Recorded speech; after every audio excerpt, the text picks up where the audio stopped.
Hello, my fellow patriots. This is Alex with Disabled Vets Perspective, and happy Veterans Day to you. All of you who have served, all of you who have sacrificed, the families who gave the support to the members that have served, you are still veterans yourself.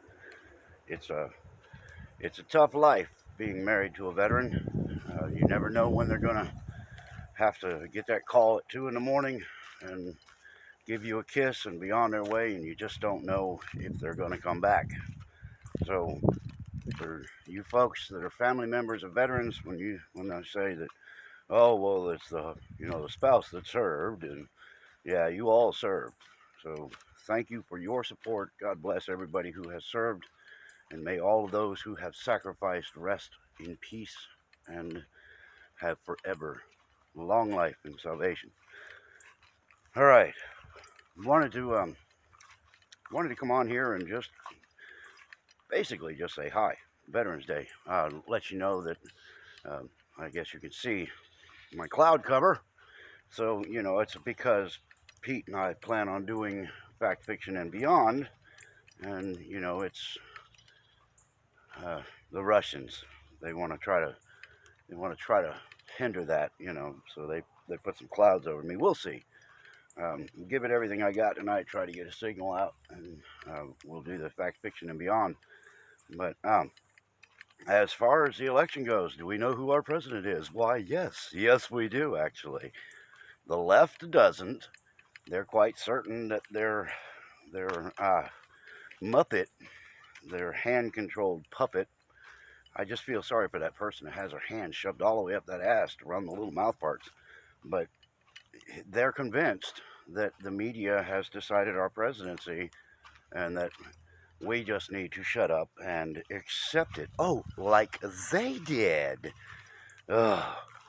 You got all these talking head left idiots talking about, oh, well, you're just sore losers and you just need to accept the results. They are such hypocrites. And if the people out here just don't see that, I don't know what to tell you. You guys are too far gone. This MK Ultra shit that they've used, the Mockingbird media, everything designed to sway public opinion and get the masses to move over here. They're like a bunch of little sheepdogs rounding up their sheep all the time. Well, I guess I would be the defiant ram that would be constantly ramming the sheepdog because I'm not gonna do their stupid little games. But we have to stay in the fight because this will go to the bitter end, and they will it will very likely end up in court, although they're finding these glitches in these machines to have some pretty significant numbers. So just resetting the machines, the voting machines, may end up tipping the scales before they ever count any of the illegal votes. So it could go to President Trump in a landslide just by correcting the machine glitches, because those are real serious numbers we're talking about. 6 to 7,000 in a shot. On CNN, I don't know if you guys caught this. It's on several videos out here, but they showed on CNN one of their gubernatorial races that they were watching over their shoulder. I believe it was Kentucky, I think, maybe. But right over the screen, over their shoulder, where they were talking, you saw the Democrat get 20,000 votes, and you saw the Republicans' votes go down by 20,000. So the glitch happened in real time on live television. And how do you go down in a count? That's one of the most interesting magic tricks, that while you're watching something live on TV, the count goes down. I guess they get to a certain point and then they start counting backwards. That's how that might work. So, yep, we'll go 700,000, 699,000, 698,000. Yeah, so that's the only excuse. But anyway, it happened on real time, national television. And that was a gubernatorial race. That was one example, and that was a 20,000 point block. So They say the blocks for the president, the glitches, were basically from 6 to 7,000. Well, the left only tells you half truths if they ever tell you the truth. So a 6 to 7,000, seeing that a gubernatorial race had a 20,000 point flop, to assume that the president's glitches are only 7,000, you got to think. Here's the here's where you throw the logic in there. In Kentucky, you have a state of people that are voting for their governor, and that has a finite number, but obviously the whole country does. But the point is, that's one state that we're voting, and 20,000 votes flipped. And then they want to say the president only had 7,000 at the most flipped in against him. Well, logic has to tell you that the volume of voting would mean that those 7,000 could be 70,000. The 6,000 could be 60,000. That's what I mean by they tell you half truths or never tell you the truth at all. So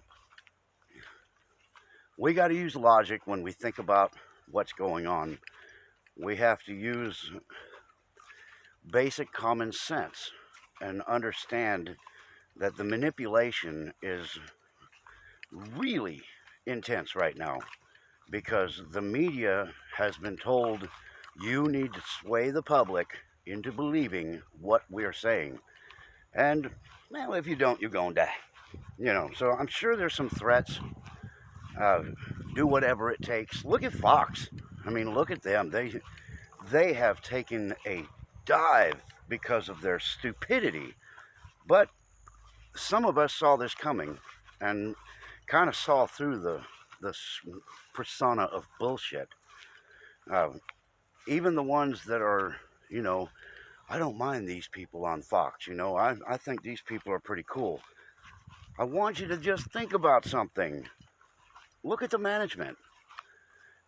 If these people are truly on our side and really want the best for us, how can they work for a company that is so against us? It just it's one of those things where you kind of have to go, huh, yeah.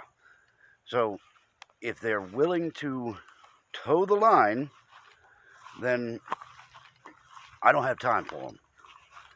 They know the company is left-leaning. They know that the lies that they're spewing to the people are real, and yet they work for them. Oh, well, they won't get as much money if they go over here. Well, so what?